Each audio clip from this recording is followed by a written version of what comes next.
Hi everyone, how are you? Have a good day today. I hope you guys are in a good condition. My name is Dewi Utami and this is my fourth video in this channel for speaking for social interaction class, and the topic of this video is hometown. This video will be quite long, so before you watch this video, don't forget to like this video and subscribe to our YouTube channel. So let's move to the topic and keep on watching. First of all, I would like to tell you that I have a nomadic life. I was born in Kubu Tambahan village, Buleleng Regency, but since I was 1 year old, I used to move to Batuan village, Gianyar Regency, with my family, and I had lived there for several years.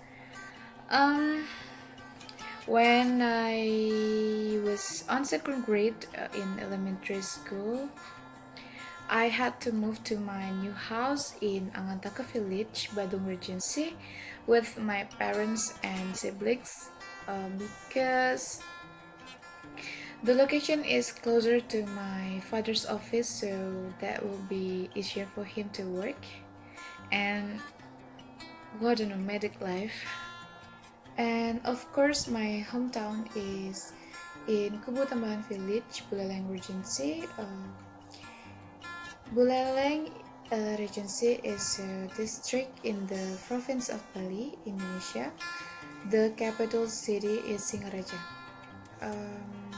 Apart from being the largest agricultural producer in Bali, for the example, Buleleng is famous for the production of salad Bali and tangerines. Buleleng also has quite a lot of tourist destinations such as Lovina Beach, Pulaki Temple, Air Sani, and of course the city of Singaraja itself. I didn't grow up in my hometown. I just go to the village just to attend the religion ceremonies and on certain days. But I would like to tell you everything that I knew about my hometown. My house is located in Majapahit Alley, Banjarpasa, Kubu Tambahan village. It is 12 kilometers from Singaraja. To be honest, it's deafening place in my environments. It is very crowded and noisy, and there is always traffic there because it is near to the traditional market, and that's one of the things that I dislike about my village. And the other thing is the weather, because it is too hot there, and whenever it rains, there is always a flood in my environment, in my alley, of course, and it is make me very uncomfortable, and so do my neighbors, I think. And also every galungan, kuningan, or even in the usual days, it is very noisy there because people turn down the music very loudly. They singing like they are doing karaoke in their houses. So the period of time is like starting from the morning and until the night, even until the tomorrow morning, and it is really disturbing, and of course it's annoying, especially at night when you need to take a rest after a long day. You feel tired, but you can't because of the noises. Um, it's like that I hate my hometown, but actually I'm not. I'm great. I just saying that I'm grateful I didn't grow up in my village because I think it's not good for children, like at all.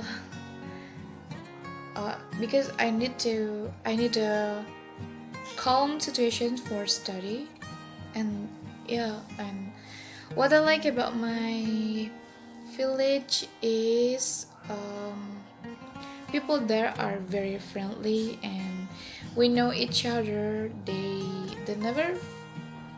never hesitate to say hello whenever we meet, and yeah, Buleleng is indeed famous for the hospitality of its people. So let me tell you guys, Bali is indeed unique. Overall, it has its own characteristics, and each region also has its own characteristics.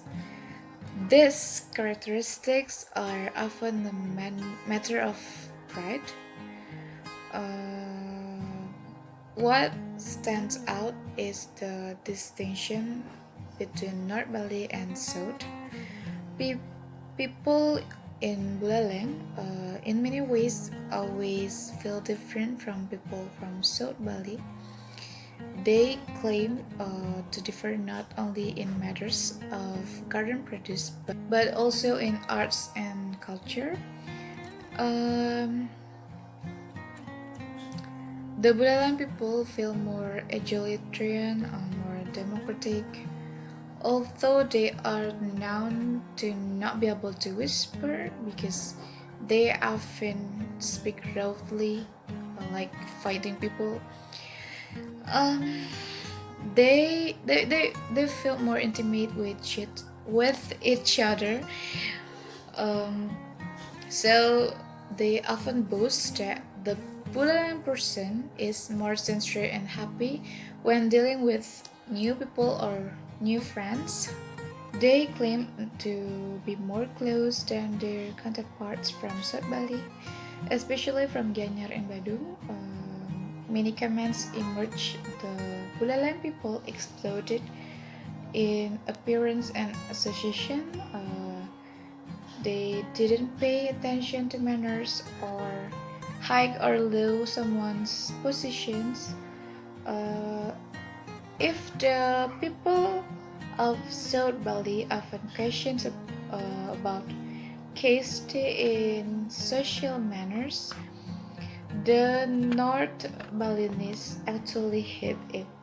Uh, they actually don't care about it. And in my village, there are many shops, so I can easily find something that I want to buy. Um, mm, Buleleng also famous for its dodol convenience. When I was a child, I often made dodol with my grandmother, and until now, all of the dodol that I've ever eaten, I think my grandmother's dodol is the most delicious dodol in the world.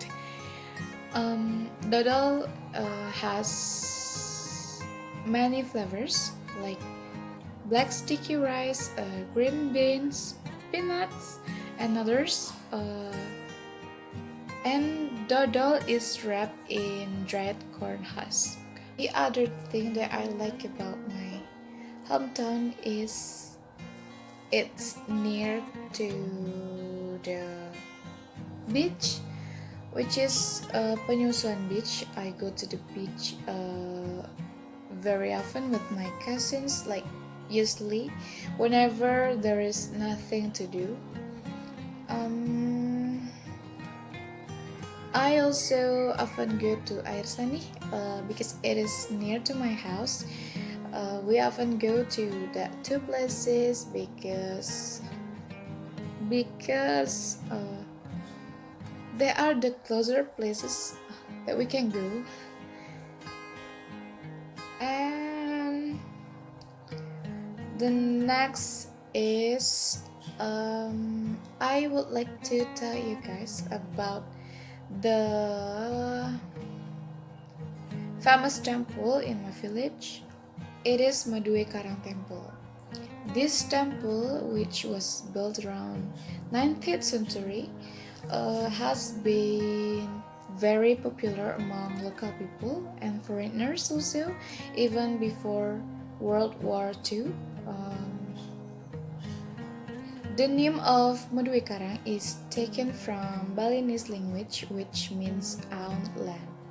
So it can be interpreted that Madue Karang Temple is a temple built on the large and that serves a place to pray for fertility on plants in the fields to grow well.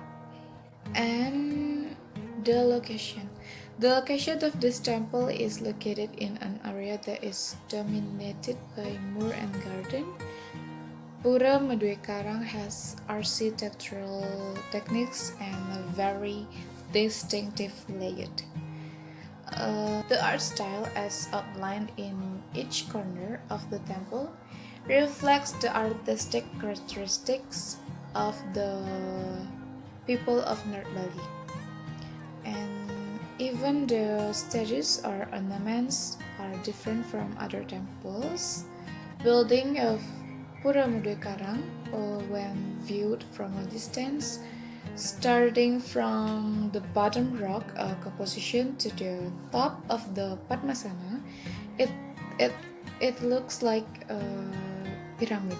The Madue Karang temple building is divided to three levels, like common temple in Bali. They are Jabapura, which is outside of the temple area, Jaba Tengah, and Jeroan. Jeroan is the inner area, the inner part of the temple, which is the most purified area. And there are two stairs made of stone in the form of a ram to Jabapura.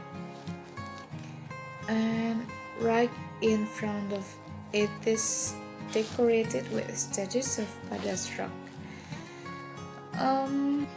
Among the statues, there is a statue of Kumbhakarna, which is seen fighting with monkeys led by Sugriva. In another part, there is also a sculpture of a flying horseman and Astimuka.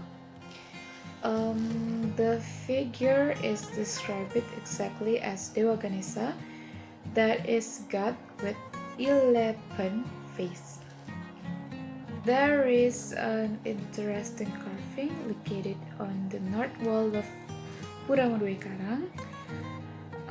The carving of a Dutch man riding a bicycle.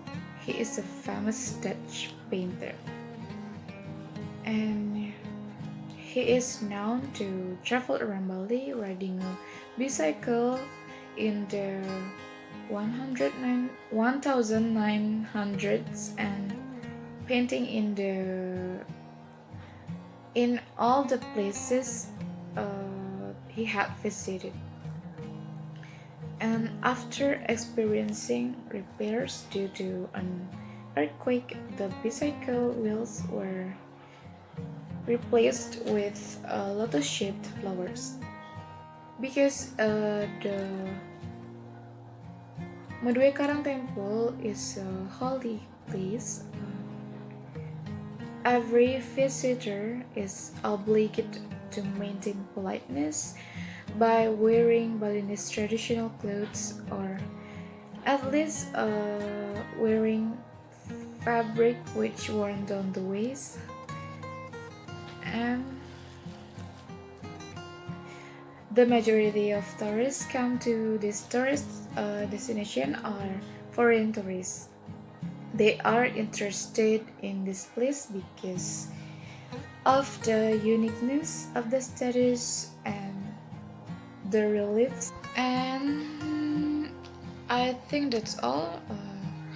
That's all that I knew about my hometown, and now I would like to tell you guys the differences about my hometown and where I live now.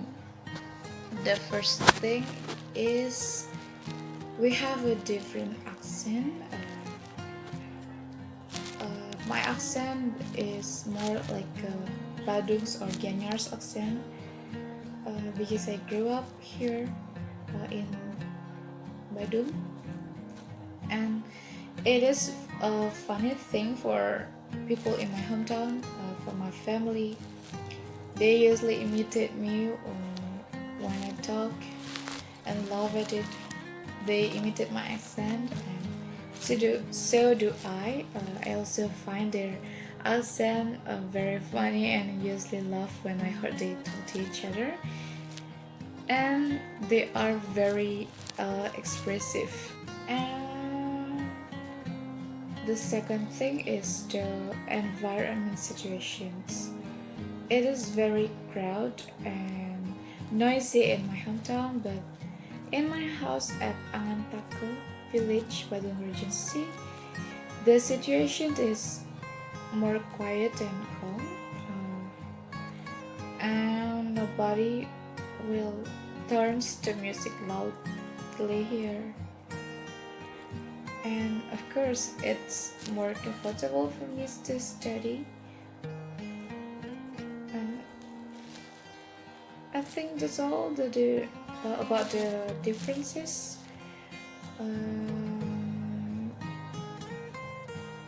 And now I would like to tell you that I've been live in Badung for 10 years until now. I spent my childhood and I grew up here. I live in a housing that, let's say, it is in the middle of rice fields. So when I was a child, I spent like all day playing in the fields with my friends. After we came home from school, we usually catching fishes in the river that located in the east of our houses. And we also catching dragonflies in the fields. So we had spent our days just by being in the fields, and we also cycling every afternoon. And when we were in junior high school, we usually ride our bicycle to go to school. I had such a beautiful childhood that I will never forget it. Even until now, I still keep in touch with my childhood friends. And yeah, that's all. During this corona pandemic, of course, I stay in my house in Badung with my parents and siblings. And my grandma with my aunts and my uncles are still in Kubu Tambahan. You guys know we must stay at home to stop the spread of the virus. And again, about my family, about my hometown, I mean, it is a wonderful village, but I'd rather live in Badung because it's less crowded and less noisy. That's all from me. I hope that this COVID-19 problem ends soon so we can go back to our activities as usual, and I hope you guys still in a healthy condition. This situation are serious, so please stay at home, take care of yourself, take care of your family. And this is the end of the video. This video is quite long, and I hope you guys still can enjoy to watch this video. And Thanks for watching. Don't forget to like this video. Comment down below if there are any criticisms or advice for me. And subscribe to our YouTube channel. See you guys in my next video. Bye.